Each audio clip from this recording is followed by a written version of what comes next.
أعوذ بالله من الشيطان الرجيم.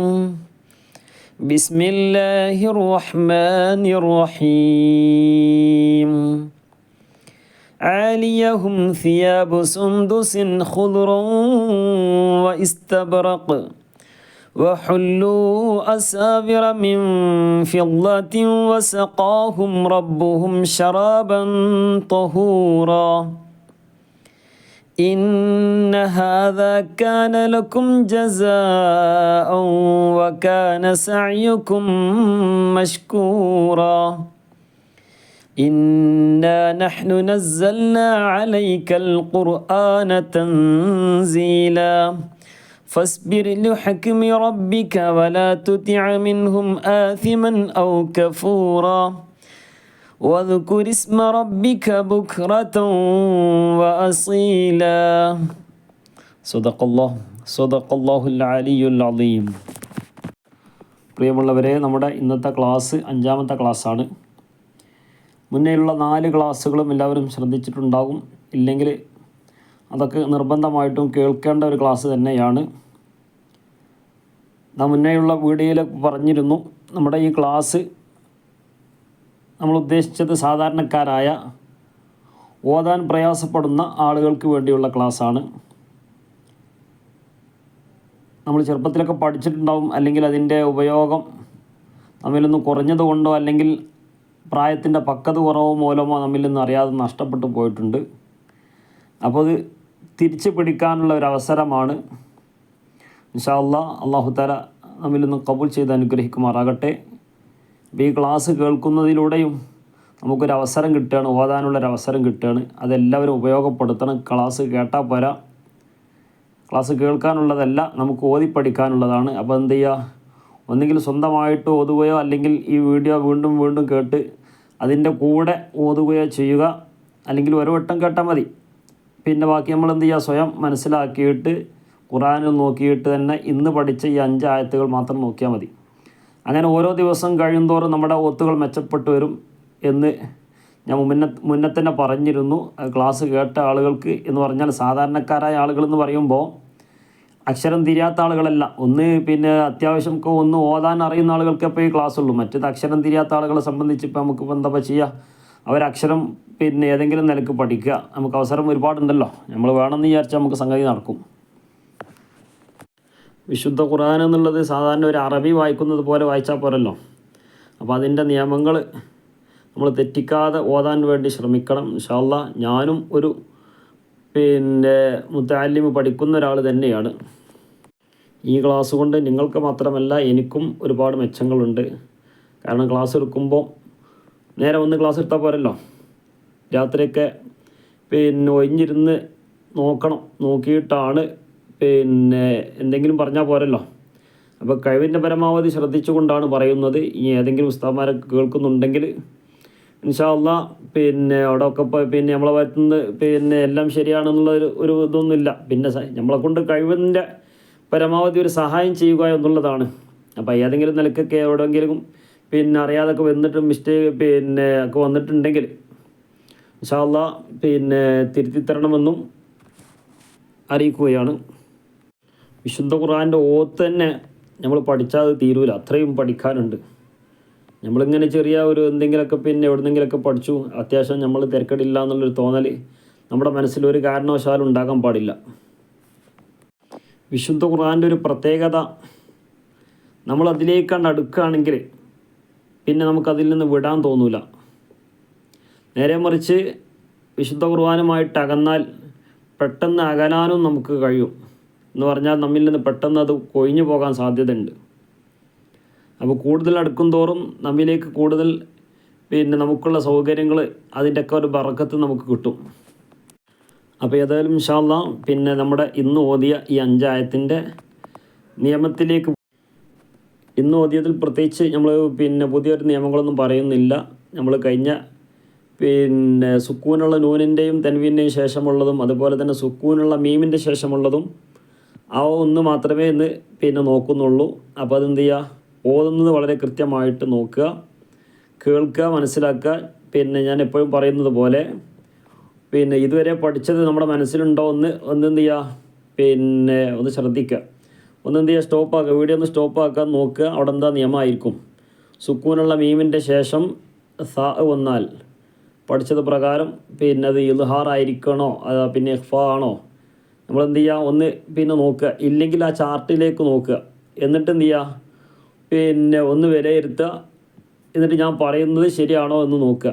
നമ്മളെന്ത് ചെയ്യണം, ആ ചാർട്ട് എപ്പോഴും നമ്മുടെ മനസ്സിലുണ്ടായിരിക്കണം. ഇൻഷാ അല്ലാഹ് സ്ക്രീനിൽ കാണുന്ന ചാർട്ട്, പിന്നെ അതേപോലെ തന്നെ ക്ലാസ് കാണുമ്പോൾ എപ്പോഴും സാധാരണ ഉള്ള ഫുൾ സ്ക്രീനിൽ കാണാൻ വേണ്ടി ശ്രമിക്കുക. അപ്പോൾ ഒന്ന് പിന്നെ ഖുർആൻ പിന്നെ ഇതിലിങ്ങനെ നോക്കുന്ന ആളുകളാണെങ്കിൽ, ഫോണിൽ നോക്കുന്ന ആളുകളാണെങ്കിൽ ഫുൾ സ്ക്രീനിൽ നോക്കാം, പിന്നെ ക്ലാസ് കേൾക്കുക. അപ്പോൾ എന്തേ ഉള്ളൂ, ഒന്നുകൂടി പിന്നെ വ്യക്തമായിട്ട് കാണുകയുള്ളൂ. അപ്പോൾ ഇൻഷാ അല്ലാഹ് തുടങ്ങുകയാണ്.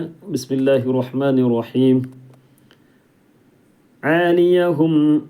ആനിയഹും സിയാബു സുന്ദുസിൻ ഖുദറുൻ വ ഇസ്തബ്റഖ്.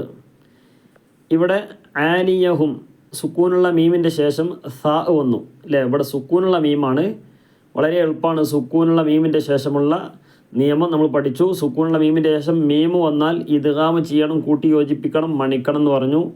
സുക്കൂനുള്ള മീമിൻ്റെ ശേഷം ബ വന്നാൽ അവിടെ ഇഖ്ഫാ ചെയ്യണം എന്ന് പറഞ്ഞു.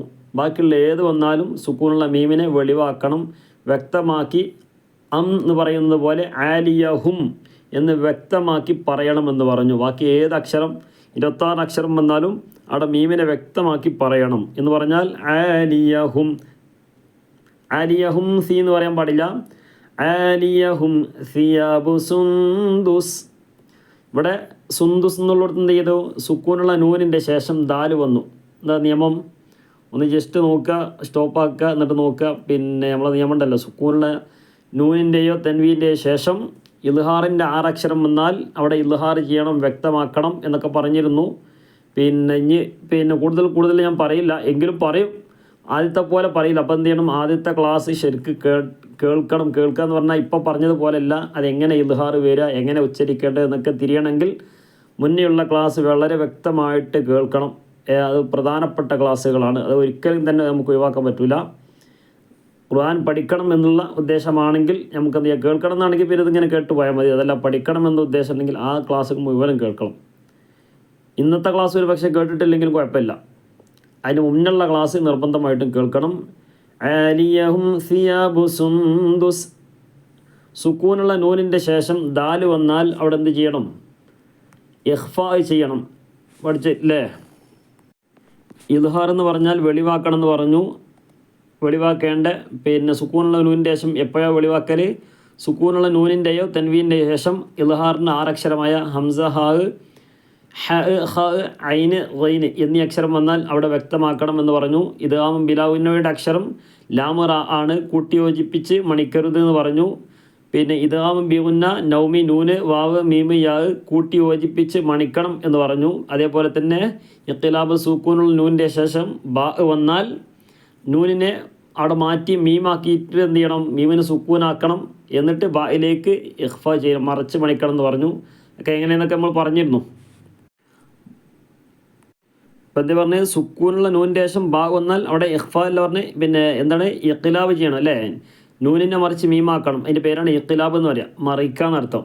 നൂനിനെ മറിച്ച് എന്ത് ചെയ്യുക, അവിടെ മാറ്റിയിട്ട് എന്ത് ചെയ്യുക, മീമാക്കി കൊടുക്കുക, അതിനാണ് ഇഖ്തിലാബ് എന്ന് പറയുക. ബാക്കി ഏത് അക്ഷരം 15 അക്ഷരങ്ങൾ വന്നാലും അവിടെ എന്ത് ചെയ്യണം, ഇഖ്ഫാ ചെയ്യണമെന്ന് പറഞ്ഞു. അപ്പോൾ അതിൽ പെടാത്ത അക്ഷരമാണ്, ഇൽഹാറിൻ്റെ അക്ഷരമല്ല. ഇദ്ഗാമും ബിഗുന്നയുടെയും ഇദ്ഗാമും ബിലാഉന്നയുടെയും അതുപോലെ തന്നെ പിന്നെ ഇഖ്തിലാബിൻ്റെയും ഒന്നും അക്ഷരങ്ങളല്ല ഈ ദാല് എന്നുള്ളത്. അപ്പം എന്ത് ചെയ്യണം, അവിടെ ഇഖ്ഫാ ചെയ്യണം. സുന്ദുസ് അല്ലേ, സുന്ദുസിൻ എന്ന് കഴിഞ്ഞതിന് ശേഷം ഹ ആണ് അല്ലേ, ഇൽഹാറിൻ്റെ അക്ഷരമാണ് ഹ. അപ്പോൾ സുന്ദുസിൻ ഖുദറുൻ വ അവിടെ എന്ത് ചെയ്യണം, റാന് തൻവീനാണ്, തൻവീൻ്റെ ശേഷം വാവ് വന്നു, നൗമി നൂന് വാവ് മീമ് യാ. അപ്പം എന്ത് ചെയ്യണം, ഇദ്ഗാം ചെയ്യണം, കൂട്ടി യോജിപ്പിക്കണം, ഉന്നത്ത് കൊടുക്കണം, മണിക്കണം എന്ന് പറഞ്ഞു. ഖുദറുൻ വ ഇസ്തബ്റഖ്. അവിടെ നിർത്തുകയാണെങ്കിൽ വ ഇസ്തബ്റഖ്. ഞാൻ അവിടെ നിർത്തുന്നില്ലെങ്കിലോ വ ഇസ്തബ്റഖു വഹുല്ലു അസാവിർ. ഇസ്തബ്റഖു അവിടെ എന്താണ്, ഇദ്ഗാം ബിഗുന്ന വഹുല്ലു മദ് നീട്ടണം എന്ന് പറഞ്ഞിരുന്നു. പിന്നെ ഒരുപാട് മദ്ദുകൾ വരുന്നു. പിന്നെ ഇവിടെ മദ് ഇനി കാണാത്ത ഒന്ന് രണ്ട് മദ്ദുണ്ട് കാണുക. ഇപ്പോൾ ഇതൊക്കെ പിന്നെ ചിഹ്നമായിട്ട് കൊടുത്തിട്ടുണ്ട്. ഒന്ന് പിന്നെന്താ മദ് ലീനുണ്ട്, മദ് ലാസിമുണ്ട്. ലാസിമിൻ്റെ അവിടെ ഉണ്ടാവും, പിന്നെ മദ് ലീനിൻ്റെ അവിടെ എന്ത് ചെയ്യില്ല, വരില്ല. ഏതായാലും ഇൻഷാ അല്ലാഹ് നമുക്ക് വളരെ സിമ്പിളാണ്, പഠിക്കാൻ വളരെ എളുപ്പമാണ്. അത് നമുക്ക് പിന്നെ മനസ്സിലാക്കാം. ഇപ്പം എന്ത് ചെയ്യുക, പിന്നെ വഹുല്ലു അസാബിറ മിൻ ഫില്ല, വഹുല്ലു എന്നുള്ളിടത്ത് എന്ത് ചെയ്യണം, അവിടെ നീട്ടണം, മദ്ദുണ്ട് അല്ലേ. അസാബിറ മിൻ ഫില്ല, സുക്കൂണിലെ നൂനിൻ്റെ ശേഷം ഫ വന്നു. ഒന്ന് ചാർട്ടിലേക്ക് നോക്കിയാൽ മതി, തിരിയുന്നില്ലെങ്കിൽ എന്ത് ചെയ്യുക, ചാർട്ടിലേക്ക് നോക്കിയാൽ പെട്ടെന്ന് തിരിയും. ആ ചാർട്ട് ഇങ്ങനെ എന്ത് ചെയ്താൽ നോക്കി ഇടയ്ക്കിടയ്ക്ക് ഇങ്ങനെ നോക്കുമ്പോൾ എന്ത് ചെയ്യും, നമുക്ക് ഓട്ടോമാറ്റിക്കായിട്ട് പിന്നെ അത് മനസ്സിലാവും. അപ്പോൾ ഇപ്പോൾ ചിലപ്പോൾ ഒരു പ്രയാസം ഉണ്ടെങ്കിലും കുറേ ഇങ്ങനെ ക്ലാസ് ഇങ്ങനെ കേട്ട് ഇനി പഠിക്കണം എന്നില്ല, ഇങ്ങനെ കാണുമ്പോൾ തന്നെ നമുക്ക് കുറേ തിരിയും. മിൻ ഫില്ലത്തിൻ വ അല്ലേ, അവിടെയൊക്കെ നമുക്കറിയാം. മിൻ ഫില്ലത്തിൻ വസഖാഹും റബ്ബുഹും ശറാബൻ തഹൂറ. ഇവിടെ എന്ത് ചെയ്തു, വസഖാഹും റ അല്ലേ, സുക്കൂനുള്ള മീമിൻ്റെ ശേഷം റ വന്നു, ഇദ്ഹാർ ചെയ്യണം, വ്യക്തമാക്കണം. വസഖാഹും റബ്ബുഹും എന്ന് പറയണം. വസഖാഹും റബ്ബുഹും ശറാബൻ തഹൂറ. അവിടെ എന്ത് ചെയ്യണം, പിന്നെ ഇദ്ഹാർ ചെയ്യണം. ഷറാബൻ എന്നുള്ളിടത്ത് എന്ത് ചെയ്യണം, തൻവീനിൻ്റെ ശേഷം ഷറാബൻ അല്ലേ, അവിടെ തൻവീൻ്റെ ശേഷം എന്താ വന്ന്, നമ്മൾ പറഞ്ഞു, കഴിഞ്ഞ ക്ലാസ്സിലൊക്കെ പറഞ്ഞിരുന്നു. ഇവിടെ തെൻവീൻ വന്നു, ആ തെൻവീൻ്റെ ശേഷം ഉച്ചരിക്കുന്ന അക്ഷരം ഏതാണ്, ത്വ ആണ്. അതിൻ്റെ അടിയിൽ ഒരു അലിഫുണ്ട്, അതെന്ത് ചെയ്യൂല, പരിഗണിക്കൂല, ഉച്ചരിക്കുന്നതാണ് നോക്കൽ. അപ്പോൾ ശറാബൻ തഹൂറ. ഇന്ന ഹാദ ശദ്ദുള്ള നൂന്, ഇന്ന ഹാദ കാന ലക്കും ജസാഅൻ വകാന സഅയുക്കും മഷ്കൂറ. ലക്കും അവിടെ എന്ത് ചെയ്യണം, ഇദ്ഹാർ ചെയ്യണം. ജസാഅൻ വ, അതൊക്കെ ഇപ്പോൾ പറഞ്ഞാണ് നൗമി അല്ലേ. വകാന സഅയുക്കും മഷ്കൂറ. സുക്കൂനുള്ള മീമിൻ്റെ ശേഷം മീം വന്നു, ഇവിടെ മീമാണ്, മീമിൻ്റെ ശേഷം മീം വന്നാൽ അവിടെ ഇദാമും ബിഗുന്ന അല്ലേ, ഇദാമ് ചെയ്യണം എന്ന് പറഞ്ഞു. ഇദാമിൻ്റെ ഒരേ ഒരു അക്ഷരമുള്ള മീമാണ്. സുക്കൂനുള്ള മീമിൻ്റെ ശേഷം മീം വന്നാൽ എന്ത് ചെയ്യണം, ഇദാമ് ചെയ്യണം, കൂട്ടി യോജിപ്പിക്കണം. പിന്നെ മീമിന് ശബ്ദ് വന്നാൽ അല്ലെങ്കിൽ നൂനിന് ശബ്ദ് വന്നാൽ അവിടെ എന്ത് ചെയ്യണം, മണിക്കണം എന്ന് പറഞ്ഞു.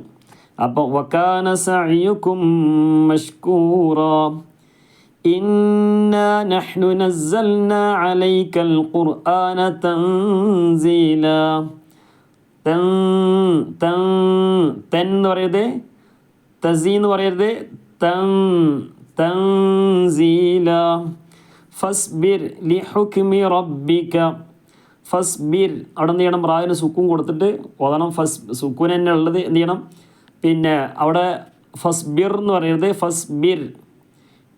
ഈ ഒരു നിയമം നമ്മൾ മനസ്സിലാക്കുക. റായിന് സുക്കൂന് വരും, അതിന് മുമ്പ് കെസറാണ് വന്നതെങ്കിൽ അവിടെ എന്ത് ചെയ്യണം, റായിന് പിന്നെ കനം കൊടുക്കാതെ ഫസ്ബിർ എന്ന് പറഞ്ഞല്ലോ, ഫസ്ബിർ എന്ന് പറയാതെ ഫസ്ബിർ. അത് എപ്പോഴും അങ്ങനെ തന്നെ. ഫിർഔൻ എന്ന് പറയാൻ പാടില്ല, ഫിർഔൻ എന്ന് പറയാണ്ട്, മനസ്സിലായില്ലേ. അപ്പോൾ ഫസ്ബിർ ലിഹുക്മി റബ്ബിക വലാ തുതിഅ മിൻഹും അവിടെ സുക്കൂനുള്ള നൂനിൻ്റെ ശേഷം ഹ വന്നു, മിൻഹും അല്ലേ. അപ്പോൾ എന്ത് ചെയ്യണം, പിന്നെ സുക്കൂനുള്ളതോ അല്ലെങ്കിൽ തൻവീനോ അതിൻ്റെ ശേഷം എന്ത് വന്നു, ഹ വന്നാൽ എന്ത് ചെയ്യണം, ഇദ്ഹാർ ചെയ്യണം. അപ്പം മിൻ എന്ന് വ്യക്തമാക്കി പറയണം എന്നർത്ഥം, മിൻ. അപ്പോൾ അവിടെ വ്യക്തമായി മിൻഹും ആസിമൻ. നേരത്തെ പറഞ്ഞു ആസിമൻ എന്ന് പറഞ്ഞുകൊടുത്ത് തൻവീനുണ്ട്, തൻവീൻ്റെ ശേഷം ഉച്ചരിക്കുന്ന അക്ഷരം ഏതാണ്, ഔ അല്ലേ, ആ എന്നുള്ളതാണ്, ഹംസയാണ്. അപ്പോൾ ഇദ്ഹാർ ചെയ്യണം, ആസിമൻ. ഇദ്ഹാർ എന്ന് പറഞ്ഞാൽ അവിടെ തൻവീനിനെ വെളിവാക്കി വ്യക്തമാക്കി പറയണം, ആസിമൻ ഔ കഫൂറ. ഇവിടൊക്കെ ഇപ്പം നിർത്തിയല്ല, കഫൂറ തൻസീല എന്നൊക്കെ പറഞ്ഞല്ലോ. അത് ഇൻഷാ അല്ലാഹ് നമുക്ക് അടുത്ത ക്ലാസ്സുകളിലൊക്കെ പറയാം. ഇനി വദുകുരിസ്മ, നേരത്തെ പറഞ്ഞ പോലെ തന്നെ റായിന് സുക്കൂന് മുമ്പ് കെസറാണെങ്കിൽ അവിടെ പിന്നെ എന്ന് പറഞ്ഞിട്ടുണ്ടെന്ന് പറഞ്ഞു അല്ലേ, എന്ന് പറയാതെ ഫസ്ബിർ. അതേപോലെ തന്നെ റായിന് കെസർ വന്നാലും ഇതേ ഉച്ചാരണമാണ് ഉച്ചരിക്കേണ്ടത്. നമ്മൾ സാധാരണ ഇവിടെ പ്രത്യേകം ശ്രദ്ധിക്കേണ്ട ഒന്നുണ്ട്. പിന്നെ നമ്മൾ സാധാരണ ബ ബി ബു എന്ന് പറയുമല്ലോ, ത തീ തു ദ ദീ ദു അല്ലേ, എങ്ങനെയൊക്കെ പറയുന്നത് പോലെ റാ റീ റൂ എന്ന് പറയാൻ പാടില്ല. അത് വളരെ ശ്രദ്ധിക്കേണ്ട ഒന്നാണ്. റാ രി റു എന്നാണ് പറയേണ്ടത്. അത് എപ്പോഴും അങ്ങനെ തന്നെ പറയേണ്ടത്. റാ രി റു. ഇപ്പോൾ ഉദാഹരണത്തിന് നമ്മളിങ്ങനെ ഓരോ അക്ഷരങ്ങൾ എഴുതി ആ ഇ ഉ ബ ബി ബു ത തീ തു അല്ലേ, ജ ജി ജു, അതേപോലെ തന്നെ ദ ദീ ദു ദ റി ദു റാ രി റു. റായിന് കസർ വന്നാൽ എപ്പോഴും അവിടെ തെർക്കീക്കാക്കണം എന്ന് പറഞ്ഞാൽ പിന്നെ നേർപ്പിച്ച് കനം കുറച്ചിട്ട് പറയണം എന്നർത്ഥം. എന്ന് പറഞ്ഞാൽ റീ എന്ന് പറയാതെ രി. അപ്പോൾ വദ്കുരിസ്മ റബ്ബിക ബുക്റതൻ വഅസീല. ബുക്റതൻ വഅസീല. തൻവീനശം വാവ് വന്നു. നൗമി നൂന് വാവ് മീം യാ. അപ്പോൾ എന്ത് ചെയ്യണം? ഇദ്ഗാം ചെയ്ത് കൂട്ടി യോജിപ്പിക്കണം എന്നർത്ഥം. കൂട്ടി യോജിപ്പിച്ച് ഇദ്ഗാം ചെയ്യണം. ബുക്റതൻ വ. ഇദ്ഗാം എന്ന് പറഞ്ഞാൽ കൂട്ടി യോജിപ്പിക്കണം. ബിഗുന്ന എന്ന് പറഞ്ഞാൽ മണിക്കുകയും ചെയ്യണം. അപ്പോൾ എന്ത് ചെയ്യണം? ബുക്റതൻ വ. ഇപ്പം എന്ത് ചെയ്തു? കൂട്ടി യോജിപ്പിച്ചു. ഇനി എന്ത് ചെയ്യണം? പിന്നെ മണിക്കണം. ബുക്റതൻ വഅസീല. അപ്പോൾ ഇന്ന് ഇൻഷാ അല്ലാഹ് ഇത്രയേ ഉള്ളൂ. അപ്പോൾ ഈ പിന്നെ പാഠഭാഗങ്ങളൊക്കെ നമ്മൾ എന്ത് ചെയ്യുക, പിന്നെ ബാക്കിയുള്ള ഭാഗത്തു നിന്നൊക്കെ നമ്മൾ ഇങ്ങനെ ഓതുമ്പോൾ അവിടെയൊക്കെ നിയമങ്ങളൊക്കെ പാലിച്ചു കൊണ്ടായിരിക്കണം ഓതേണ്ടത്. പ്രത്യേകിച്ച് ഫാത്തിഹയൊക്കെ നമുക്ക് പഠിക്കണം. അതേപോലെ തന്നെ നമ്മൾ എപ്പോഴും ഓതുന്ന സൂറത്തുകൾ, അതിൻ്റെ പുറമെ യാസീന്, കഹ്ഫ് സൂറത്ത്, ഇതൊക്കെ എന്ത് ചെയ്യണം? പിന്നെ യാസീനൊക്കെ പ്രത്യേകം നമ്മൾ ശ്രദ്ധിക്കേണ്ടതാണ്. അറിയാതെ നമ്മളിൽ നിന്ന് പല പിഴവുകളും പിന്നെ വരാൻ സാധ്യതയൊക്കെ ഉണ്ട്. യാസീനൊക്കെ നമ്മളിപ്പം പിന്നെ അറിയുന്ന ഒരാളെ മുമ്പിൽ നിന്ന് ഇരുത്തിയിട്ട് നമ്മളൊന്ന് ഓതുകയാണെങ്കിൽ ആകെ അയച്ചു പണി എടുക്കേണ്ടി വരും. എല്ലാവരെ പറ്റിയല്ല പറഞ്ഞ് പിന്നെ പഴയതിങ്ങനെ നമ്മളിങ്ങനെ ഓതി പോകുന്നതൊക്കെ ഉണ്ട്. അപ്പോൾ അതിങ്ങനെ ഓട്ടോമാറ്റിക്കായിട്ട് ഇങ്ങനെ നമ്മളിങ്ങനെ ഓതി പോരുന്നുണ്ട്. അപ്പോൾ അതൊക്കെ നമ്മൾ എന്ത് ചെയ്യണം? ഒന്ന് മാറ്റണം ഇൻഷാ അല്ലാഹ്. മാറ്റി പറഞ്ഞാൽ നിങ്ങൾക്ക് തന്നെ സ്വയം കഴിയും. അപ്പോൾ ഈ ക്ലാസ് ഇങ്ങനെ കഴിയുന്നതോടുകൂടെ പിന്നെ ഈ പറഞ്ഞ നിയമങ്ങളൊക്കെ ഇങ്ങനെ ഓരോന്നും ഇങ്ങനെ നോക്കുകയാണെങ്കിൽ നമുക്ക് തന്നെ തിരിഞ്ഞാൽ നമ്മളിങ്ങനെ ഓതിരുന്നതുള്ളത്.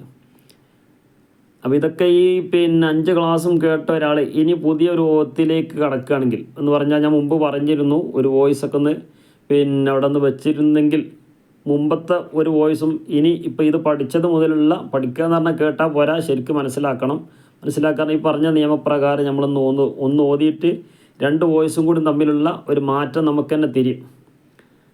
അപ്പം ഇൻഷാ അല്ലാഹ് അല്ലാഹു തആല അതിനൊക്കെ ഒരു മാറ്റം തരട്ടെ. നമ്മുടെ കോത്തൊക്കെ വളരെ ഭംഗിയാക്കി തന്നെ ഓതാനൊക്കെ ഉള്ള തൗഫീഖ് നൽകട്ടെ.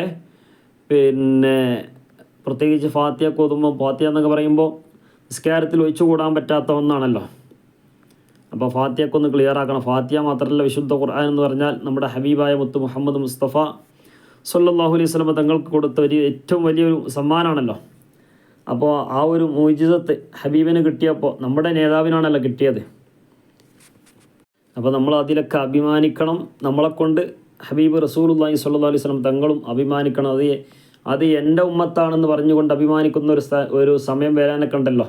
അല്ലാഹു തആല അതിലൊക്കെ ഉൾപ്പെടുത്തി സുഖലോക സ്വർഗത്തിൽ സ്വർഗീയ ആരാമത്തിലൊക്കെ നമ്മയും നമ്മോട് ബന്ധപ്പെട്ട മാതാപിതാക്കൾ, നമ്മുടെ ഉസ്താദുമാർ, നമ്മോട് ബന്ധപ്പെട്ട എല്ലാവരെയും അവരുടെ ജന്നാത്തുൽ ഫിർദൗസിൽ ഒരുമിച്ച് കൂട്ടി അനുഗ്രഹിക്കട്ടെ. ആമീൻ യാ റബ്ബൽ ആലമീൻ. അസ്സലാമു അലൈക്കും വറഹ്മത്തുള്ളാഹി.